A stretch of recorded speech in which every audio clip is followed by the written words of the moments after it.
안녕하십니까. 네, 또 오랜만에 또 수요 집회 강단에 올라온 것 같습니다.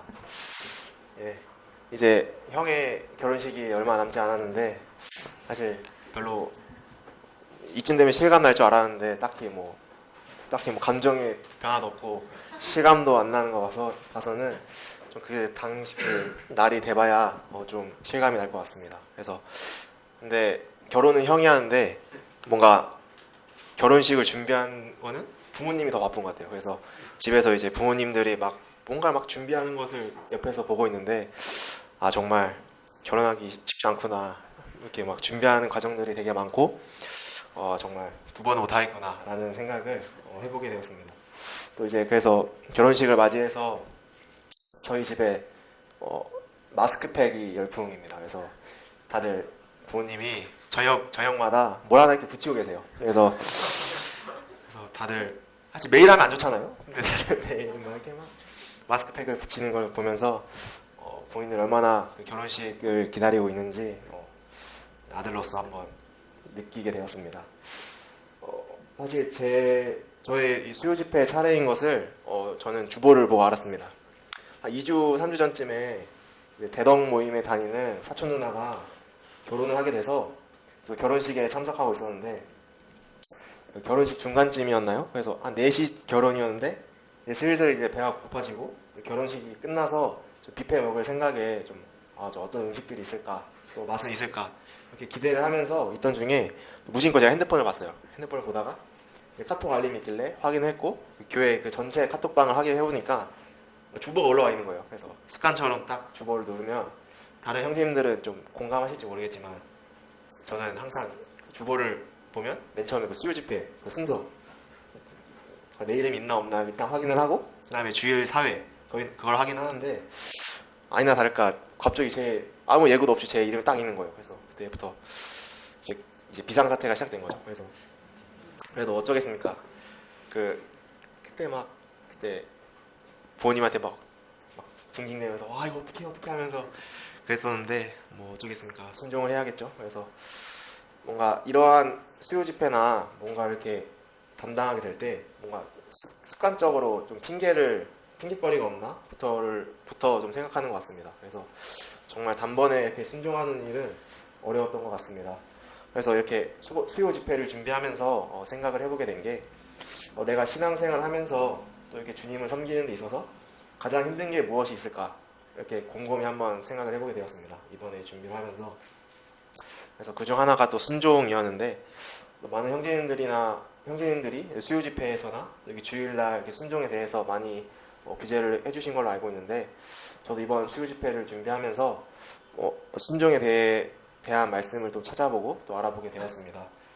제가 지금 학생회를 섬기고 있는데 매주 화요일마다 교사 회의를 합니다. 그래서 교사 회의에서 교제하는 내용은 인물별 성경 연구라고 그러한 책이 있는데 그러한 책으로 교재를 나누고 있습니다. 그래서 책의 그 내용의 소개는 이러한데 성경에 나오는 인물들은 어떤 신앙을 가졌기에 성경에 실린 것일까? 또 아담에서 예수님까지 우리가 배워야 할 인물들의 삶을 들여다본다. 이렇게 등등등 써 있는데 이 책에 나온 성경 인물들을 공부하고 또 읽으면서 그들의 인간적인 연약함과 또 그들이 주님을 섬기며 생기는 이러한 신앙적인 고민들을 들여다보면서 주님께서 오늘날 우리 안에서 어떻게 역사하실까 또 이러한 생각을 해볼 수 있는 책입니다. 많은 성경 인물들이 나오게 되고 또 거기에 많은 성경 인물들의 순종을 볼 수 있습니다. 뭐 노아, 아브라함, 요셉 이렇게 등등 많이 있지만 제가 보면서 감명 깊었던 인물들로 오늘 이렇게 교제하기를 원합니다. 그래서 오늘 교제하는 인물은 먼저 사무엘입니다. 그래서 사무엘상 1장 28절을 보면 그는 어린 나이임에도 그의 삶이 여호와를 섬기는 데 들여졌다라고 나오게 됩니다. 이 어린 아이가 얼마나 어리냐면 한나가 젖을 뗀 후에 사무엘을 드렸다라는 말씀이 기록되어 있고 또 이스라엘 문화에서 아이가 젖을 떼는 시기가 보통 3살부터라고 합니다. 그래서 정말 어린 나이인 것을 볼 수 있었습니다. 그래서 어려서부터 주님을 섬긴 사무엘의 순종을 좀 찾아보고 알아보겠습니다. 사무엘상 3장에 너무나 유명한 말씀이 있는데 여호와 하나님께서 사무엘을 부르시는 장면입니다. 사무엘상 3장 10절을 제가 읽겠습니다. 여호와께서 임하여 서서 전과 같이 사무엘아 사무엘아 부르시는지라 사무엘이 가로되 말씀하옵소서 주의 종이 듣겠나이다. 이제 하나님께서 이 말씀 때는 네 번째로 이제 사무엘을 부르시게 되는데 이렇게 사무엘아 사무엘아 주님이 부르시자 사무엘이 이번에는 원래는 엘리에게 계속 가서 부르셨습니까 했지만 지금 이 상황에서는 하나님을 향해서 대답을 하게 됩니다. 말씀하옵소서 주의 종이 듣겠나이다. 이 말은 이 대답은 이제 구약의 많은 선지자들이 하나님을 향하여 한 대답이고 또 모든 그리스도인들이 하나님 앞에서 보여야 할 태도라고 생각을 해보게 됐습니다. 또 말씀을 보면서 사무엘이 엘리에게 가서 한 말이 있잖아요. 3장 4절 5절을 제가 읽어보면 여호와께서 사무엘을 부르시는지라 그가 대답하되 내가 여기 있나이다 하고 엘리에게로 달려가서 가로되 당신이 나를 부르셨기로 내가 여기 있나이다. 당신이 나를 부르셨기로 내가 여기 있나이다. 이 하는 말은 하나님의 부르심에 대한 우리의 당연한 반응이 되어야겠다라고 좀 생각을 해보게 되었습니다. 같이 이렇게 비교해보면서 생각해 본 것은 이렇게 하나님의 부르심에 다르게 반응한 아담을 또 생각을 해보게 되었습니다. 아담은 내가 어디 있느냐라는 하나님의 음성을 들었지만 그 죄를 지은 부끄러움 때문에 그 하나님 앞에 바로 설 수 없던 모습을 보게 되는데요. 저희는 이런 것들을 보게 될 때 좀 코람데오의 믿음이 있어야겠다라고 또 생각을 해보게 되었습니다. 그리고 겸손히 말씀 앞에 서야겠다 생각을 했습니다. 여기서 나온 말씀하옵소서 주의 종이 듣겠나이다 라고 고백을 하면서 이 순종하는 태도가 하나님 앞에서 늘 갖추어야 할 태도가 아닌가 싶습니다. 이어서 사무엘상 15장 말씀을 보시겠습니다. 여기도 유명한 말씀이 있는데요. 바로 순종이 제사보다 낫다라는 장면입니다. 사무엘은 하나님의 말씀을 전하기 위해서 이제 사울을 찾아갑니다. 15장 16절에 사무엘이 사울에게 이르되 가만히 계시옵소서 간밤에 여호와께서 내게 이르신 것을 왕에게 말하리이다. 가로되 말씀하소서. 하나님은 간밤에 사무엘에게 이렇게 말씀을 하셨습니다.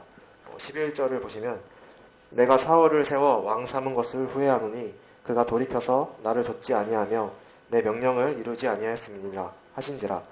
사무엘이 근심하여 온 밤을 여호와께 부르짖으리라. 그렇게 나오게 되는데 그렇다면 사울은 하나님의 어떠한 명령을 행하지 않았기에 또 하나님은 이 사울을 세워 왕을 삼으신 것을 후회한다라고 하셨을지를 한번 찾아보겠습니다.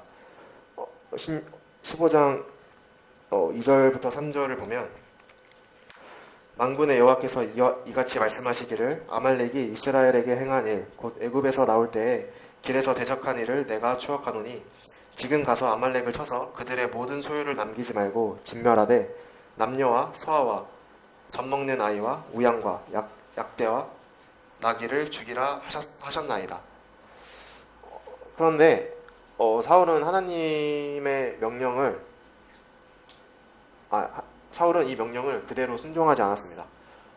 9절을 보게 되면 사울과 백성이 아각과 그 양과 소의 가장 좋은 것 또는 기름진 것과 어린 양과 모든 좋은 것을 남기고 진멸기를 즐겨 아니하고 가치 없고 낮은 것은 진멸하니라. 이렇게 9절을 보면 왕인 아각을 살려두었고 또 그의 양과 소의 가장 좋은 것 또 기름진 것 또 어린 양과 모든 좋은 것을 남겼습니다.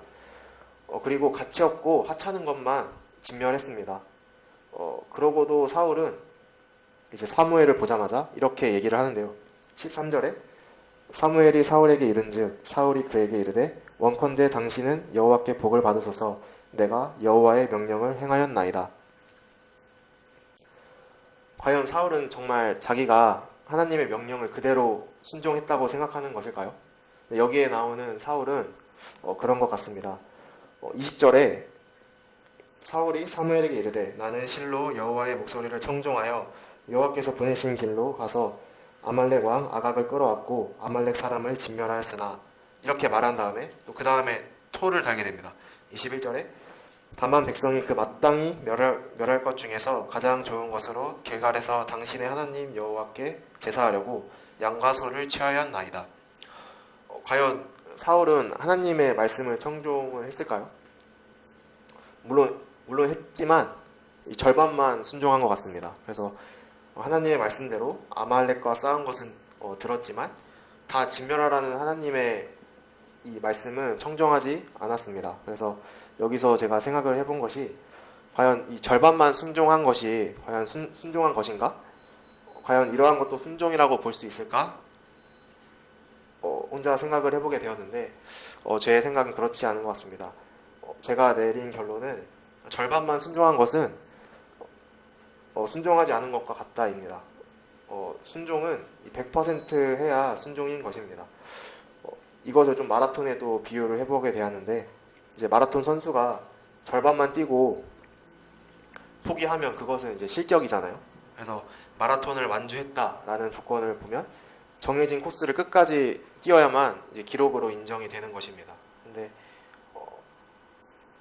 그래서 하나님은 저희가 100% 순종하기를 원하시는데 사울은 그렇지 못함을 말씀을 보면서 보게 됩니다.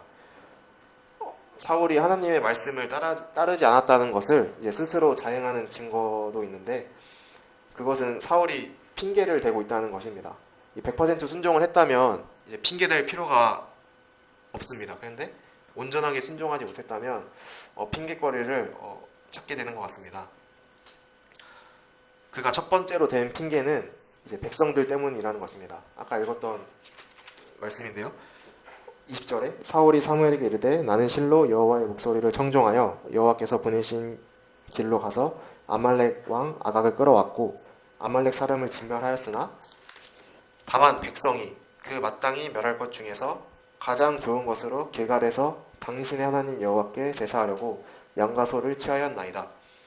자기는 아말렉 사람들을 진멸하려고 했지만 이제 백성들이 하나님께 제사하기 위해서 가장 좋은 곳을 끌고 왔다는 것입니다. 그래서 사실은 이것은 사울과 백성들이 합의를 한 것인데 백성들이 그렇게 하려고 해도 사울은 막았어야 했습니다. 근데 사울도 백성들과 이제 같은 마음이었기 때문에 이제 너무 좋은 짐승들을 죽인다는 것이 좀 아까웠나?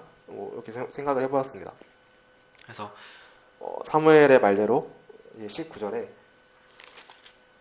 어찌하여 왕이 여호와의 목소리를 청종치 아니하고 탈취하기에만 급하여 여호와의 악하게 여기시는 것을 행하였나이까. 이제 욕심에 사로잡혀 정말 탈취하기에만 바빴던 것 같습니다. 사울은. 그래서 이러한 자기의 욕심을 이제 백성 탓으로만 돌리고 있는 것입니다. 마치 또 아담이 죄를 짓고 이렇게 말하는 것과 또 같아 보였습니다. 창세기 3장 9절부터 보시면 제가 읽겠습니다. 여호와 하나님이 아담을 부르시며 그에게 이르시되 내가 어디 있느냐? 가로되 내가 동산에서 하나님의 소리를 듣고 내가 벗었으므로 두려워하여 숨었나이다. 가라사대 누가 너의 벗었음을 내게 고하였느냐? 내가 너더러 먹지 말라 명한 그 나무 실과를 내가 먹었느냐? 아담이 가로되 하나님이 주셔서 나와 함께하게 하신 여자 그가 그 나무 실과를 내게 주므로 내가 먹었나이다. 이렇게 여기서 나오는 하나님이 주셔서 나와 함께 있게 하신 여자. 또 이것을 보면서 마치 아담이 죄를 짓고 이제 그러니까 아담이 은근히 하나님 탓을 하는 것처럼 느끼게 되었습니다. 그래서 다시 돌아와서 사무엘의 변명에 이제 하나님은 이제 사울의 변명에 하나님은 이 교묘한 이 사울의 말에 전혀 속아 넘어가시지 않으셨습니다. 또 이 말을 듣고 또 기가 막힌 사무엘이 사울에게 좀 전곡을 찌르는 듯한 이제 말을 하게 되는데 22절입니다. 사무엘이 가로되 여호와께서 번제와 다른 제사를 그 그 목소리 순종하는 것을 좋아하심 같이 좋아하시겠나이까. 순종의 제사보다 낫고 듣는 것이 수양의 기름보다 나으니. 네. 그래서 사울은 하나님의 마음을 알기에 이런 말을 할 수 있지 않았을까 또 생각을 해보았습니다. 하나님은 배가 고프신 분도 아니고 또 미식가도 아니십니다. 그리고 제사가 없으면 굶어 죽으실 분도 아니시잖아요. 그래서 하나님이 제사를 원하시는 뜻은 이 사람의 마음에 있지 않을까 또 생각을 해보게 됐습니다. 그 경외하는 그 마음을 원하셔서 제사를 받으시는 것입니다. 그런데 이 제사에 그 경외하는 마음이 없다면 그 제사는 하나님께 아무런 의미가 없다는 것입니다. 뭐니 해도 이제 하나님을 경외하는 최고의 방법은 또 하나님께 순종하는 것이 아닐까 또 생각을 했습니다. 저희가 드릴 수 있는 최고의 제사는 순종의 제사이잖아요. 그래서 로마서 12장에 너희 몸을 하나님이 기뻐하시는 거룩한 산 제물로 드리라. 이는 너희가 드릴 영적 예배니라. 이 말씀을 보면서 정말 삶 속에서 저희가 순종으로 나타내는 제사가 정말 최고의 제사인 것입니다. 또 이 말씀에서 또 보여지는 사울이 하나님께 순종하지 못하는 근본적인 이유는 일단 사울이 하나님을 두려워하지 않고 또 사람을 두려워하고 있다는 것인데요. 24절을 보게 되면 사울이 사무엘에게 이르되 내가 범죄하였나이다. 내가 여호와의 명령과 당신의 말씀을 어긴 것은 내가 백성을 두려워하여 그 말을 청종하였음이니이다. 네, 여기서 보면 사울은 하나님보다 이제 백성들을 두려워하는 사람이었습니다. 이러한 마음은 이 다음 장면에서도 나타나는데 이제 사무엘이 사울에게 노하여서 이제 하나님이 사울을 버릴 것이라 말하고 그냥 가려고 하자 이제 사울은 27절에 사무엘의 겉 옷자락을 붙였습니다.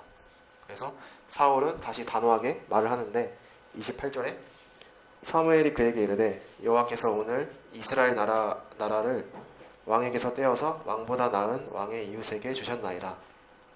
또 이제 그러자 사울이 사무엘에게 이제 사정을 합니다.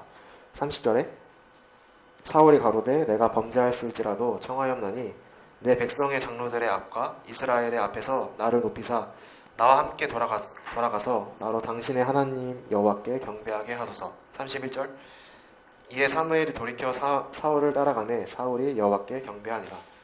좀 이 말씀을 보고 좀 느껴지시나요? 그 사울이 백성들의 눈치를 좀 엄청 보고 있다는 것을 볼 수 있습니다. 마치 백성들 앞에서 좀 자기의 체면 좀 살려줘 이렇게 하는 듯 보였는데 이러한 상황 속에서도 여전히 하나님이 아니라 이 백성들의 눈치를 보고 있다는 사실이 좀 놀라웠습니다. 이 지경까지 왔는데 사울이 대체 왜 그랬을까? 왜 이럴까를 또 생각을 해보게 될 때 자신이 왕으로서의 통치를 자신이 왕으로서의 통치를 지지하는 것이 하나님이 아니라 백성들이다라고 생각을 하고 있는 것 같습니다. 사울의 마음속에는. 그래서 이 백성들의 지지가 없다면 자기는 아무것도 아니다라는 이러한 두려움에 휩싸여 있는 것이 아닌가 생각을 해보게 되었는데 사울이 나중에 그렇게 다윗을 그렇게나 질투하고 시기하고 죽이려고 한 이유도 또 이와 같지 않을까? 또 동일하지 않을까? 또 생각을 해봅니다. 그렇다면 이러한 내용을 우리에게 좀 적용을 해보게 될 때 우리의 삶은 과연 누가 지지하고 있는가? 또 생각을 해보면 당연히 하나님이시잖아요. 그래서 저희가 뭐 눈치를 보게 된다면 사람들의 눈치가 아니라 정말 하나님의 눈치를 봐야겠다. 그리고 하나님은 과연 나를 어떻게 생각하실까? 하나님은 과연 나의 판단과 이러한 생각들을 기뻐하실까? 뭐 등등 이러한 마음을 가져야 하는 게 좀 하나님을 경외하는 것이지 않을까 또 싶습니다. 또 이 사무엘상을 읽으면서 제가 하나님께 순종하기 위해서 많은 것들이 필요하겠지만 제가 두 가지 정도로 좀 추려봤는데 먼저 첫 번째는 이제 앞서 나온 하나님을 경외함입니다.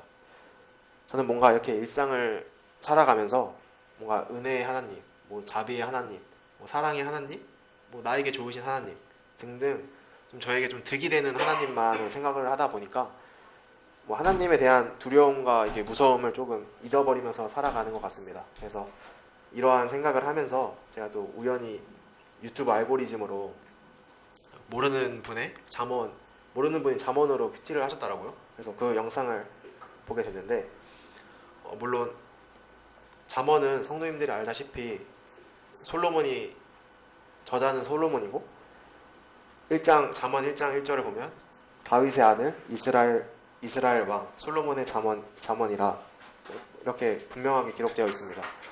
또 솔로몬은 지혜의 왕으로도 되게 많이 알려져 있고 성경은 솔로몬의 지혜를 이렇게 말합니다.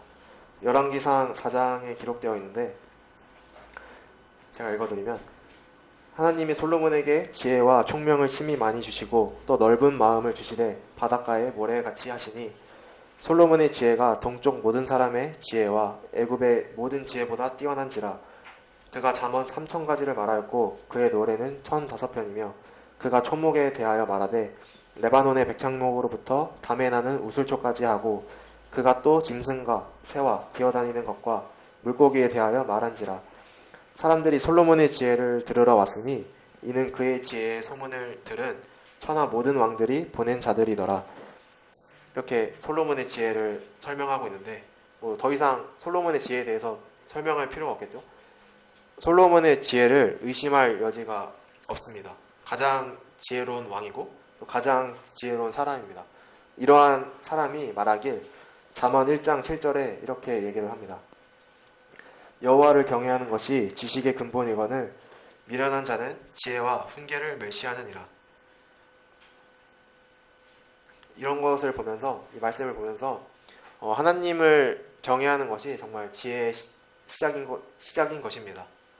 여호와를 경외한다는 것은 뭔가 제가 받아들이기에는 주님 앞에서 이렇게 무서워서 이렇게 벌벌 떤다 이런 것은 아니라 하나님의 거룩하심 그리고 그러한 실체를 어려워하고 뭔가 존경한다는 것인 것 같습니다. 그래서 어려워하면서 그 존경을 한다면 주님의 말씀을 순종하지 않을 수는 없을 것입니다. 그래서 하나님을 경외하는 것은 또 하나님의 말씀을 순종하는 것으로부터 드러나는 것 같습니다. 또한 하나님을 경외하지 않는 모든 지식은 헛된 것이 되는 것입니다. 저희의 모든 삶은 이제 하나님을 경외함으로부터 시작되는 것 같습니다. 또 경외함이 없는 순종은 지속될 수 없다고 또 생각을 해보게 된 시간이었습니다. 또 이제 두 번째로 순종하기 위해서 필요한 것은 믿음이라고 생각합니다. 왜 믿음이라고 생각을 하게 되었냐면 이게 사무엘상을 쭉 읽다 보면 17장에 또 다들 성도님들도 다 아시는 그 다윗과 골리앗의 이야기가 나오잖아요. 그래서 그 블레셋 사람 골리앗이 이제 그 전열에 나와서 이스라엘 군대를 향해 모욕하는 말을 이제 큰 소리로 전하는 것을 보게 됩니다. 하지만 이스라엘 모든 사람이 이제 이 골리앗이 등장하자 그 사람을 보고 좀 심히 두려워했고 또 도망하였다고 이제 기록이 되어 있습니다. 물론 제가 직접 골리앗을 보지 못했지만 겁먹고 도망가는 사람들을 정말 누가 뭐라 할 수 있을까요? 그래서 저는 당장 이러한 상황 속에서 만약에 그러한 상황이 있다면 골리앗과 싸울래, 곰이랑 싸울래 라고 하면 저는 선뜻 답을 못할 것 같습니다. 이렇게 이런 것처럼 정말 그 골리앗과 곰, 사실 저는 골리앗이 이길 것 같거든요. 왜냐하면 지금 러시아에서 한 뉴스를 봤는데 러시아에서 어떤 남성이 산에서 곰을 만나는데 겨우 주먹 다짐을 해서 겨우 이겼다는 거예요. 그 곰을 죽였다는 그런 기사를 보게 됐는데 골리앗이었으면 가지고 놀지 않았을까라는 좀 생각을 해보게 됐습니다. 그래서 어쨌든 그만큼 그 골리앗을 보고 두려워해서 도망가는 사람들을 정말 누가 뭐라 할 수 있을까라는 생각을 또 해보게 됐습니다. 그리고 그 골리앗에 대해서 이렇게 설명이 되어 있는데 17장 25절을 보게 되면 더러는 가로되 너희가 이 올라온 사람을 보았느냐 참으로 이스라엘을 모욕하러 왔도다. 그를 죽이는 사람은 왕이 많은 재물로 부하게 하고 그 딸을 그에게 주고 그 아비의 집을 이스라엘 중에서 자유하게 하시리라. 정말 골리앗에게 정말 엄청난 현상금이 걸려 있습니다. 굉장히 파격적인 대우인 것 같은데 그러나 아무리 이렇게 좋은 혜택일지라도 정말 목숨과 바꾸기는 정말 쉽지 않을 겁니다. 그러기에 아무도 이렇게 골리앗과 싸울 엄두도 못 내고 있는 상황입니다. 아니 솔직히 어느 정도 이길 가능성이 있어야 또 시도를 해볼 텐데 정말 다들 전혀 아무런 가능성이 없다고 생각한 것 같습니다. 그런데 이제 형들에게 먹을 것을 주고 또 안부를 묻고 있던 다윗이 이 이야기를 듣게 되는데, 다윗이 말하기를 26절 이 뒷부분에, 이 할례 없는 블레셋 사람이 누구기에 살아계신 하나님의 군대를 모욕하겠느냐. 여기서 이 말씀을 보게 되면 하나님은 살아계시며 또 이스라엘 군대의 지휘관이신 분이십니다. 그렇기에 이스라엘의 군대를 모욕하는 것은 곧 살아계신 하나님을 모욕하는 것과 다를 것이 없다고 다윗은 생각을 한 것 같습니다. 그래서 다윗과 골리앗의 결말은 모두들 아시는 것과 같이 다윗이 골리앗을 이기게 됩니다. 그래서 결국에 다윗이 이기게 되는데, 사실 이러한 상황을 보게 될 때 누가 보아도 당연하게 두려움을 느껴야만 할 상황이었고, 또 이스라엘의 모든 군사들 또 많은 전쟁들을 하면서 그런 싸움터에서 좀 잔뼈가 굵은 사람들이 있었겠지만 그러한 사람들도 모두 두려움을 느낀 상황이었습니다. 그런데 다윗에게는 되게 조금의 망설임도 없었고 조금의 두려움도 좀 발견되지 않았습니다. 이것을 다윗의 이 이야기를 보면서 과연 두려움이 없는 사람이 과연 있을까 저는 생각을 해보게 될 때, 저는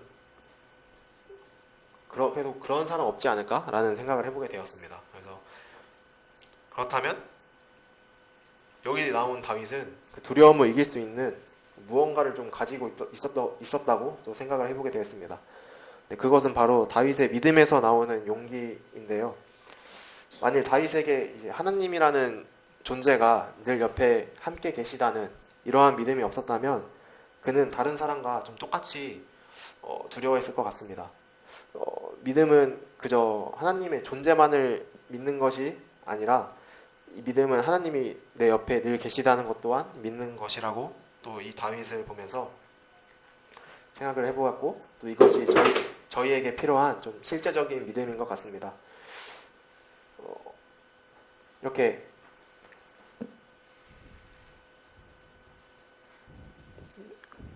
또 이렇게 다윗과 같은 믿음을 가지고 있어야 좀 뭔가 세상에 나갈 때 또 저희가 골리앗과 같은 이런 장애물과 또 두려움이 있을지라도 또 주님의 음성에 또 주님의 말씀에 순종할 수 있겠구나 또 생각을 해보게 되었습니다. 또 이렇게 수요 집회를 준비하면서 이제 제 인생에 닥쳐올 미래, 취업이든 주님을 섬기는 데 있어서 생길 불이익들, 세상적인 불이익들,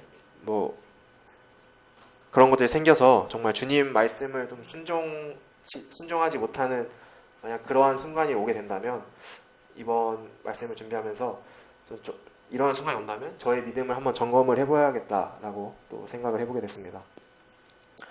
또 성도님들도 동일하게 이 땅을 살아가면서 정말 현실적으로 발생하는 어려움과 좀 두려움이 있을 거라고 좀 생각을 하게 되는데, 이제 다윗이 블레셋 사람들에게 45절을 보면, 다윗이 블레셋 사람에게 이르되 너는 칼과 창과 단창으로 내게 오거니와 나는 만군의 여호와의 이름 곧 내가 모욕하는 이스라엘 군대의 하나님의 이름으로 내게 가노라.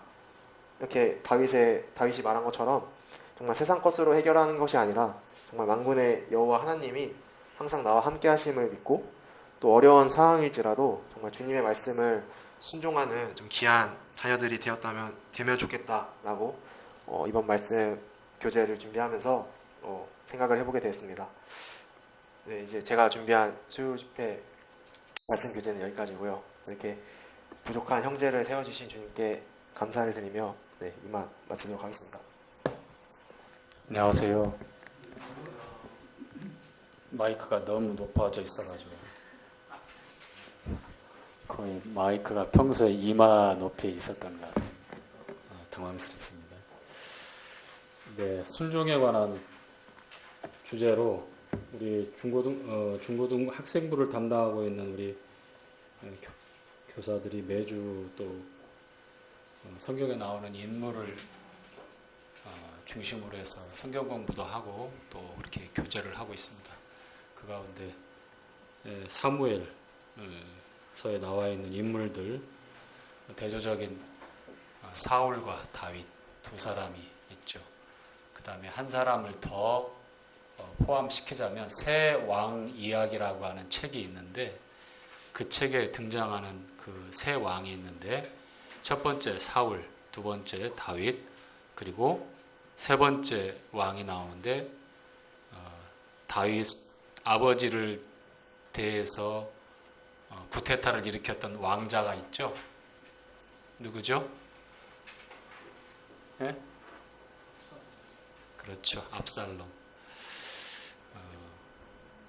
굉장히 잘생겼고 신체 부위 중에서도 이 머리카락이 얼마나 탐스럽던지 성경 기록은 한 번씩 이렇게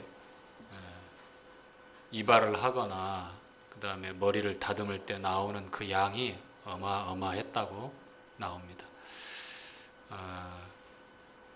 그런데 오늘 그 사울과 다윗의 두 대표적인 순종과 또 불순종의 또 대표적인 그런 성경 기록들을 통해서 우리에게 교훈을 줬고요. 저 이제 들으면서 제가 좀 쓸데없는 부분인데 한 가지 유심히 들으면서 가끔 가다가 이제 그런 해외 토픽이 나와요. 누군가가 뭐 곰하고 싸워서 이겼다더라 뭐 그런 얘기가 나오는데 대체 그 곰이 어떤 곰이길래 사람한테 졌을까 이런 생각을 해봅니다. 우리가 야생 곰들을 잘 모르잖아요. 아마 만약에 그 곰이 패했다고 하면 주랭랑을 쳤거나 아니면 기절을 했거나 뭐 명을 달겠거나 아마 그 성체가 아니었거나 혹은 어디 몸에 심각한 결함이 있어서 제대로 전투력을 발휘하지 못하는 그런 곰, 도태되고 있는 곰이지 아니었을까 싶습니다. 곰이 어마어마하게 그 악력이며 그 야생곰이 포악한데 정말 웬만한 그 성인들 아무리 UFC에서 날고기는 헤비급 챔피언이라 할지라도 곰 앞에서는 그 1분을 버티지 못하고 산산이 다 찢겨져 죽을 수밖에 없어요. 그런데 성경 기록에 보니까 다윗이 그러한 곰 또 그러한 사자들을 쫓아가죠. 왜 쫓아갔어요? 자살특공대였나요? 아니죠. 목동 다윗이 목양하고 양치기를 하고 있는데 이 사나운 곰과 사자들 또 뭐 늑대들도 있겠지만 주로 사자하고 곰이 이제 등장하는데 그 지역에서 어린 양을 입에 물고서 이렇게 한 입거리로 해서 낚아채고 가는 것을 보고 아이고 무서워라 하고 도망간 게 아니라 쫓아갔어요. 평소에 그 곰과 평소에 그러한 사자와 맞짱을 떠봤기 때문에 골리앗이라고 하는 그 괴수 그런 거인들이 이 하나님 우롱하는 그 모독하는 그 자리에서 나아가서 그렇게 담대하게 싸울 수 있었습니다. 그가 초원에서 곰과 사자의 그 입을 성경에는 기록이 이렇게 나오죠. 아가리를 찢는다라고. 그러니까 이제 10대 중후반에 후반도 아니죠. 한 6, 7살 정도 돼 보이는 애띤 그런 목동 다윗이 자기 몸집의 3배 이상, 2배 이상 되는 곰과 사자와 만나서 뒹굴면서 그 입에 물려있는 양을 구하기 위해서 혈투를 벌이고 있는 모습들 상상이 가십니까? 무엇이 다윗으로 하여금 그와 같은 일들을 그와 같은 두려운 상황을 맞닥뜨려서 당당하게 그 싸움을 싸우게 했는지 정말 그 올바르게 말씀을 아주 전곡을 잘 짚어서 얘기해 준 것 같아요. 하나님의 존재에 대한 믿음으로 끝난 것이 아니라 다윗의 삶에 하나님이 함께 하시고 계신다고 하는 사실을 다윗은 어떤 의심도 없이 그 상황에서 그런 무모한 그런 만용 같기도 한 그런 모습으로 이렇게 사자와 또 곰과 이렇게 싸울 수 있었던 거죠. 결국은 그 입에서 그 양을 도로 다 찾아왔습니다. 그러고 나서 이 골리앗이라고 하는 이 괴수 앞에서도 똑같은 그 상황, 뭐 달라지지 않죠. 이제 달라진 게 있다면 뭐 육박전이 아니라 아주 잘 매끌매끌한 물맷돌 5개를 취해서 물매를 이용해 가지고 그 전투에 참여했다는 그 차이인데, 어쨌거나 우리는 이와 같은 성경 말씀을 통해서 믿음의 인물들이 단순히 존재에 대한 확신과 믿음으로 끝나는 것이 아니라 구체적인 일상의 삶 가운데 함께 하시는 주님의 임재 앞에서 생생하게 그 믿음을 통해서 그 삶을 증거했다고 하는 것이 오늘 또 순종에 대한 주제 말씀을 드리면서 저는 또 다시 한번 깊게 새겨보는 부분이었습니다. 오늘 민수기 12장에 나와 있는 리더십의 분열과 또 하나님께서 어떠한 모세의 리더십에 대해서 세워주시고 또 모세를 통해서 하나님께서 그 온유함과 그 모세의 그 겸손함을 나타내고 있는지 함께 나누도록 하겠습니다. 자, 12장 1절부터 16절까지의 내용이 나와 있는데요. 한 사건이 먼저 소개가 되어집니다. 그 사건은 모세가 구스 여인을 이제 취하게 됩니다. 자, 모세의 원래 아내가 있죠. 자, 애굽에서 도망자로 그 광야, 미디안 광야까지 도망치게 되죠. 그렇죠? 그리고 거기서 한 여인을 만나게 되는데 그 여인의 아버지 이드로라고 하는 미디안 제사장이 있었어요. 족장. 그래서 어떻게 인연이 되어지고 그리고 그 연약한 여인들을 돕고 그러면서 초대가 되어지고 그 이드로라고 하는 미디안 족장 중에 한 사람이 이 모세를 괜찮은 그러한 애굽 청년으로 보고 함께 동거하기를 원하며 딸을 이제 아내로 주게 되면서 함께 이제 가족으로 받아들이게 되는데 아내의 이름이 십보라입니다. 십보라. 자, 모세는 유대인입니다. 이스라엘 사람이죠. 그렇죠. 히브리인입니다. 그런데 아내는 이방인이죠. 미디안 여인이에요. 십보라. 그런데 오늘 12장에 소개되어지는 모세가 취했던 여인은 어느 나라 여인이에요? 구스가 어느 나라죠? 에티오피아. 지금 이집트에서 이렇게 아프리카를 봤을 때 이집트가 있으면 이집트의 동남쪽으로 이렇게 사선으로 보면 이디오피아가 이렇게 붙어 있어요. 이디오피아. 외모나 피부색이나 다르겠죠? 뭐 그때하고 지금하고 뭐 3,500년이나 흘렀기 때문에 어떤 이제 유전적인 그런 차이가 있었지 모르지만 어쨌거나 이스라엘 사람이 아닌데 이제 모세가 재혼을 하는 거예요. 재혼을. 또 다른 아내를 얻게 되는 거예요. 자, 여러분 어떻게 생각하십니까? 자, 고대 때는 아브라함도 아내가 몇 명 있었어요? 자, 첫 번째 정실 부인 누구죠? 사라. 그 다음에 사라가 아이를 못 낳으니까 몸종 누구? 히라? 히라는 누구예요? 숨겨놓은 애인 아니에요? 자, 하갈. 그 다음에 리브가가 아니고 사라가 죽은 다음에 이제 후처를 또 취하는데 세 번째 아내가 나오죠. 누굽니까? 그두라. 자, 이삭은 아내가 몇 명이었습니까? 그렇죠. 이삭은 한 명.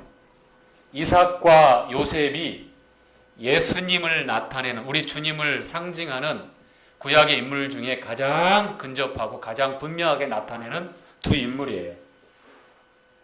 일부 일처를 실행했을 뿐만 아니라 그분들의 삶을 통해서 우리 주님을 잘 증거하고 있습니다. 자, 그런데 이제 파란만장한 또 야곱이 나옵니다. 야곱은 자그마치 아내가 4명이 되어지죠. 레아, 라엘, 실바, 빌하, 실바 이렇게 두 자매 또 몸종까지 해서 거기에서 12조상이 이제 시작이 되는데, 자, 모세가 두 번째 아내를 취했다. 이거에 대해서 비난받을 만한 내용입니까? 고개를 살래살래 젓는 자매님이 계셔요.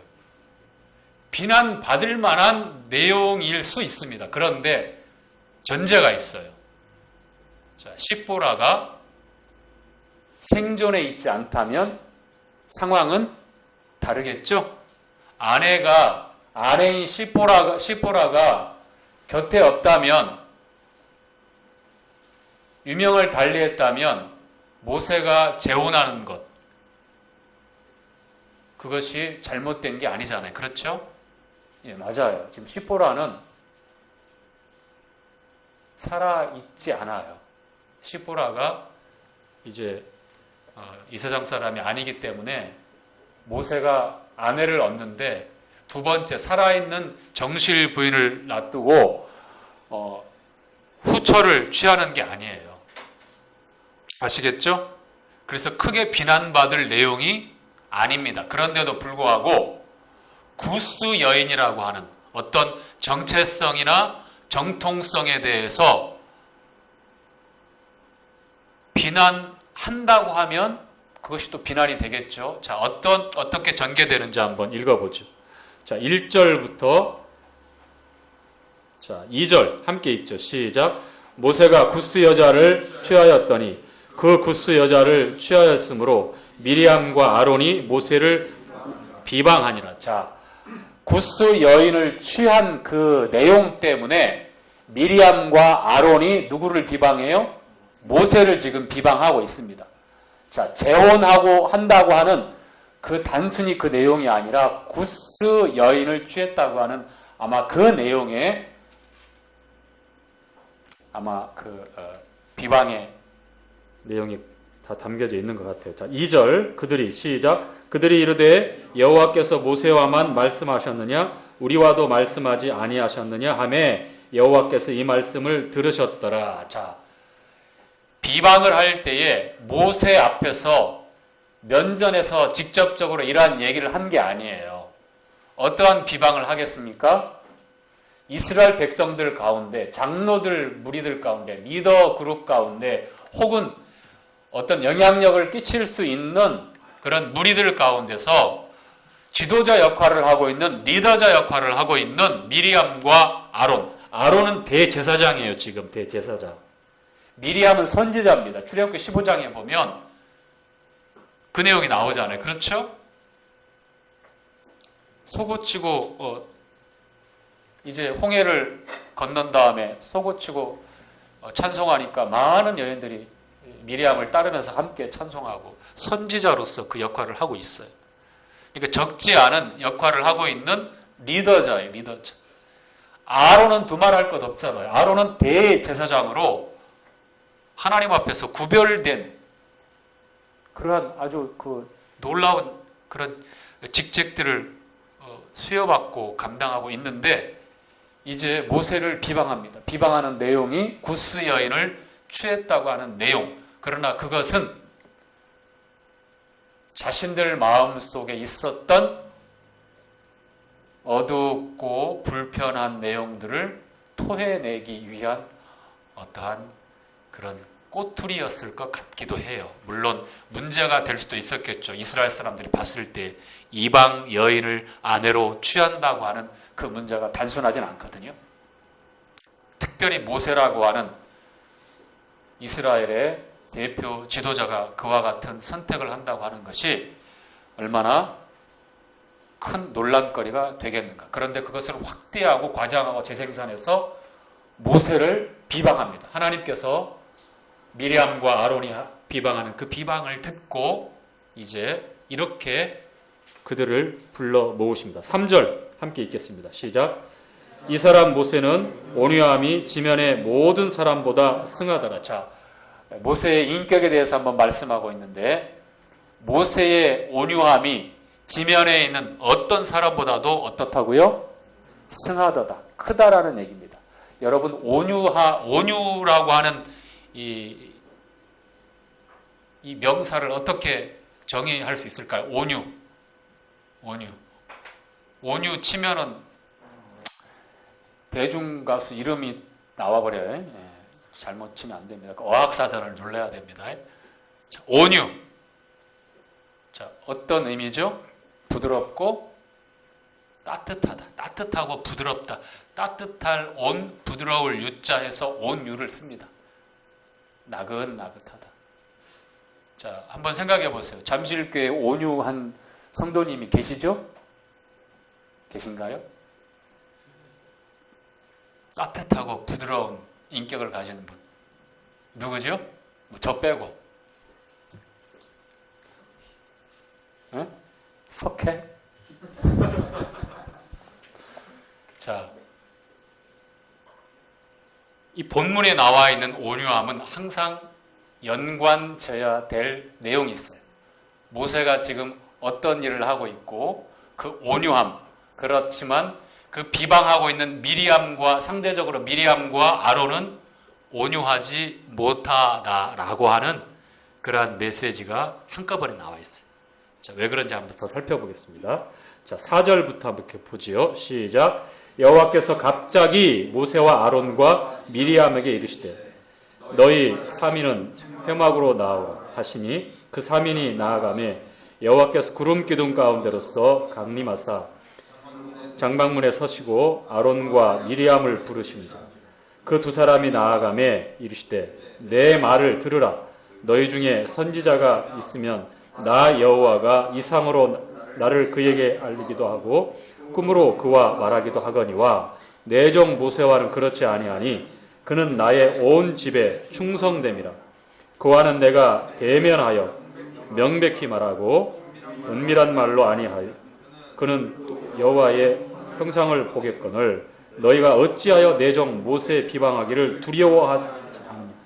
여호와께서 그들을 향하여 진노하시고 떠나심에. 자, 거기까지 일단 거기까지요. 자, 하나님께서 모세와 아론과 미리암 이 3남매를 부르십니다.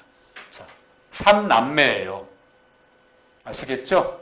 미리암은 어떤 면에서 이 모세의 은인이기도 하죠.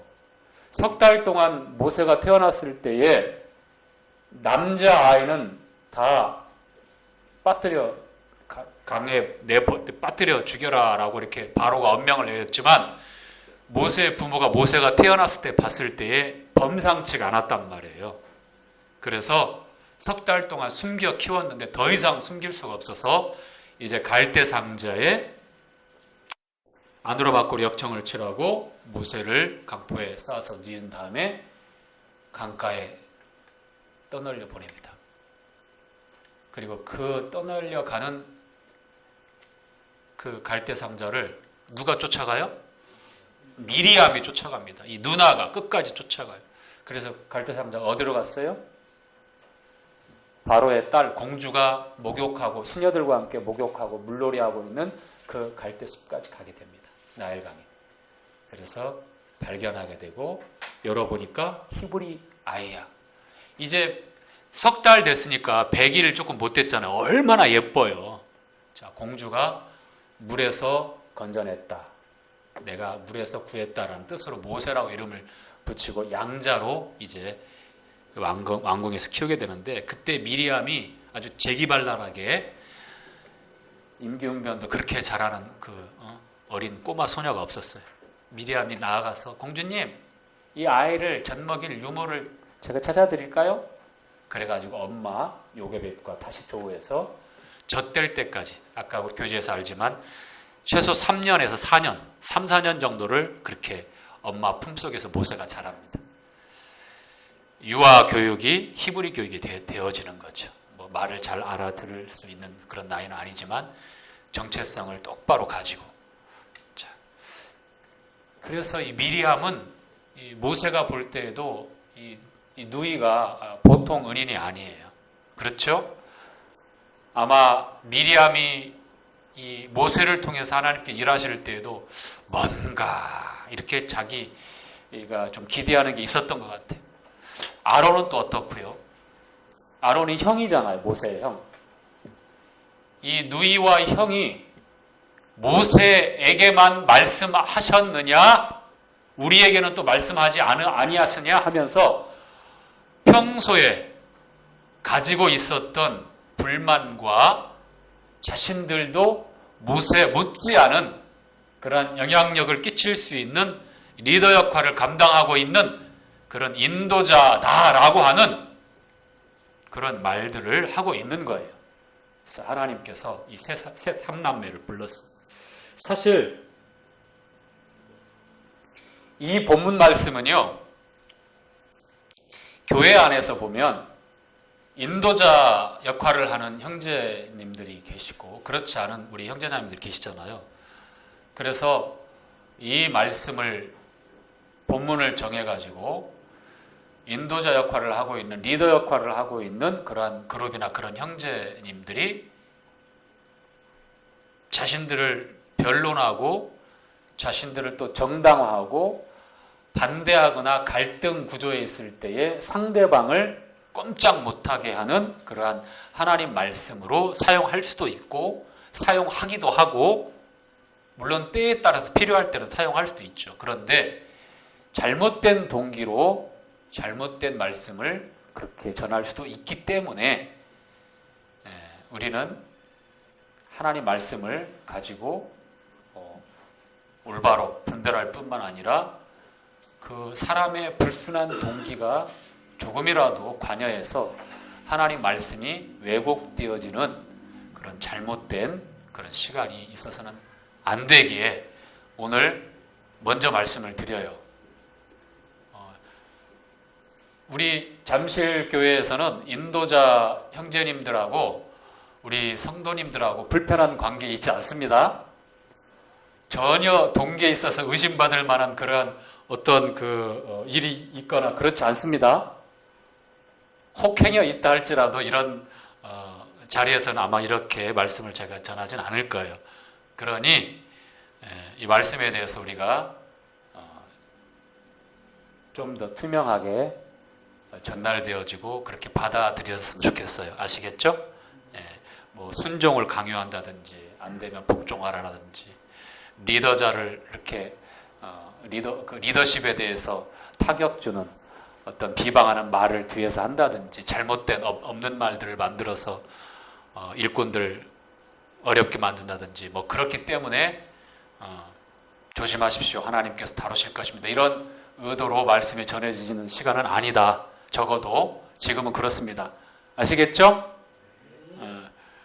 자, 제가 왜 이런 얘기를 하는지 모르지만 이렇게 얘기해야 좀 속이 편할 것 같아서 말씀을 전해봅니다. 자, 이 모세, 아론, 미리암을 불러서 하나님께서 이렇게 말씀을 해요. 자, 내가 너희들에게, 선지자에게, 이스라엘 백성들에게 미리암, 아론뿐만 아니라 또 특별한 선지자들도 있잖아요. 그리고 또 장로들도 있잖아요. 그들에게 하나님께서 말씀하실 때는 이상을 또 꿈을 통해서 그런 방법의 계시를 통해서 하나님이 말씀하신다. 그러니까 우리 사람이 너무나 분명하게 받아들이는 방법이 아니라 신비한 방법인데 꿈이나 이상을 통해서 그렇게 하나님께서 알린다. 미리암, 아론 역시 마찬가지입니다. 그런데 모세는 그렇지 않다. 내 종 모세는 내가 직접 나와 대면할 뿐만 아니라 분명하게 꿈이나 환상이나 다른 계시가 아니라 직접 나와 대면하면서 내가 모세에게 직접 전달해주고 있다. 모세는 하나님의 온 집에서 정말 신실한 그런 일꾼이다. 하나님께서 그러한 인도자다라 하는 것을 이 미리암과 아론에게 다시 한번 재확인하고 증거해 주십니다. 모세를 다시 한번 세워주셨어요. 아무리 인도자 역할을 하고 있는 그 리더십에 있어서 함께 참여하고 있다고 해서 이 모세를 비방하고 모세의 역할과 하나님과의 관계까지 의심케 하는 이런 비방에 대해서 하나님께서 노여워하신 겁니다. 모임에서도 마찬가지입니다. 모임에서도 직임과 또 은사와 직임을 따라서 우리가 섬기고 모임을 그렇게 우리가 모임에서 봉사하고 섬기고 있는데 우리가 다 똑같이 항상 조심해야 될 게 그런 부분들이잖아요. 만인 제사장설이기 때문에 누구에게나 동일하게 성령께서 역사하는 그런 시대가 분명해요. 그럼에도 불구하고 이 지금 12장에 나와 있는 본문에 무언가 우리에게 하시고자 하는 하나님께서 주시고자 하는 말씀이 있잖아요. 그렇죠? 예. 모세가 구스 여인을 취했다고 하는 것이 비방받을 만한 내용이 아니잖아요. 모세를 통해서 이방 여인을 취하여서 아내를 삼게 한 것은 거기에 또한 숨겨져 있는 복음의 내용이 있어요. 이스라엘이 예수님을 거절했을 때에 그 하나님의 복이 이방인에게 넘어왔잖아요. 그렇죠? 거기에 숨겨져 있는 또 복음도 있고 우리 이방인에게 임한 하나님의 은혜, 즉 모세를 통해서 이방 여인 구스 여인을 취했다고 하는 것이 이스라엘이 볼 때는 비방하고 시기할 만한 내용일지 모르지만 그러나 하나님 편에 하나님의 경륜에서 우리 이방인들 흩어져 있는 하나님의 백성들 이제 한 가족으로 만들기 위해서 그렇게 결정하신 겁니다. 자, 10절에 하나님께서 이렇게 진노하시고 노여워하시며 떠나실 때 이런 일이 생깁니다. 자, 10절부터 읽겠습니다. 시작. 구름이 장막 위에서 떠나갔고 미리암은 문둥병이 들려 눈과 같더라. 아론이 미리암을 본즉 문둥병이 들었는지라. 계속해서 읽겠습니다. 아론이 이에 모세에게 이르되 슬프다 내 주여 우리가 우매한 일을 하여 죄를 얻었으나 청컨대 그 허물을 우리에게 돌리지 마소서. 그로 살이 반이나 썩고 죽어서 모태에서 나온 자같이 되게 하옵소서. 모세가 여호와께 부르짖어 가로되 하나님이여 원컨대 그를 고쳐 주옵소서. 여호와께서 모세에게 이르시되 그의 아비가 그의 얼굴에 침을 뱉었을지라도 그가 7일간 부끄러워하지 않겠느냐. 그런즉 그를 진 밖에 7일을 가두고 그 후에 들어오게 할지니라 하시니 이에 미리암이 진 밖에 7일 동안 갇혔고 백성은 그를 다시 들어오게 하기까지 진행치 아니하다가 그 후에 백성이 하세롯에서 진행하여 바란 광야에 진을 치니라. 자, 하나님께서 노하시고 떠나실 때에 그 구름이 장막에서 이렇게 함께 일어나게 됩니다.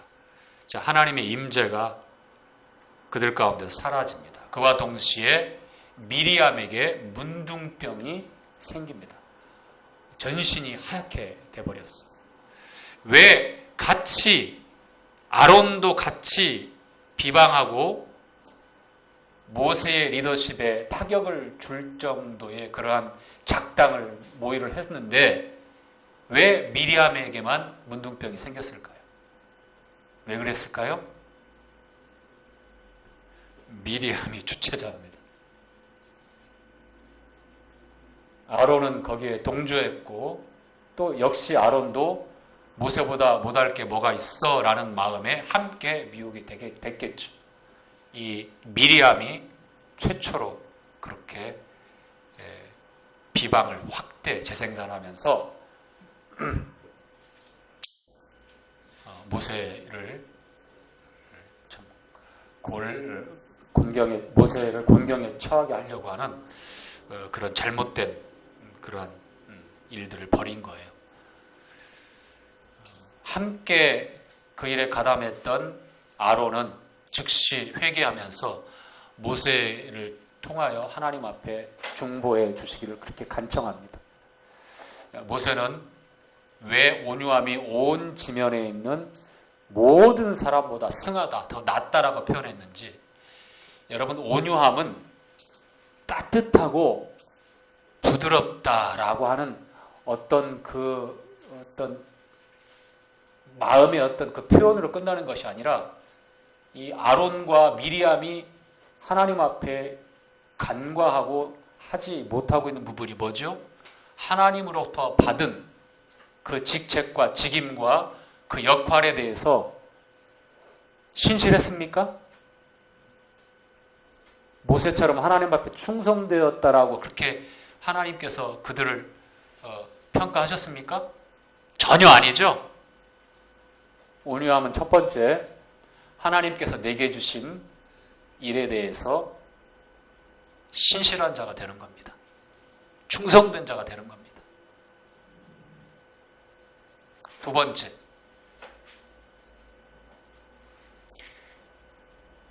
온유함이라고 하는 것은 신실함뿐만 아니라 하나님의 주권을 온전히 인정하는 것입니다.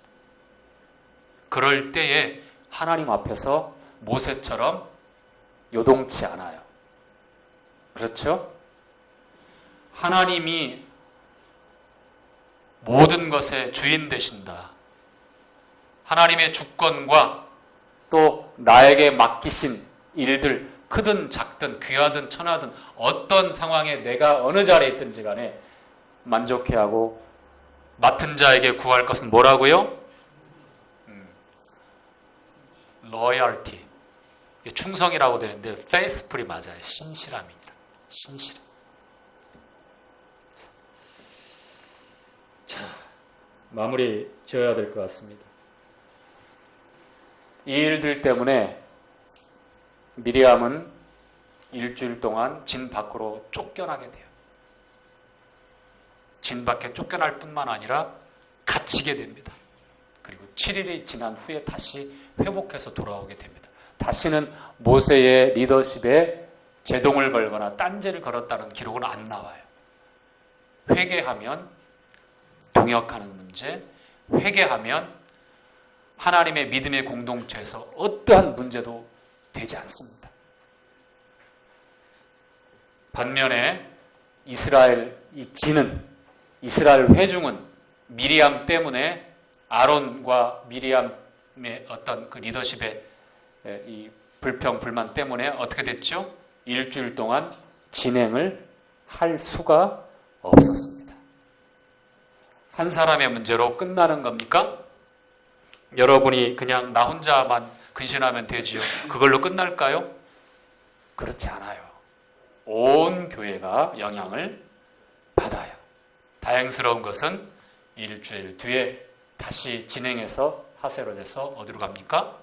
바란 광야에 가서 이제 진을 치게 됩니다.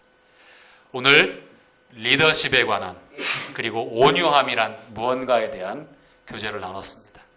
그리고 사소한 조그만한 어떤 문제가 나 혼자로 끝나는 것이 아니라 옆에 있는 지체에게 고스란히 전달된다고 하는 사실도 우리가 잊지 않았으면 좋겠습니다. 교제 마치도록 하겠습니다.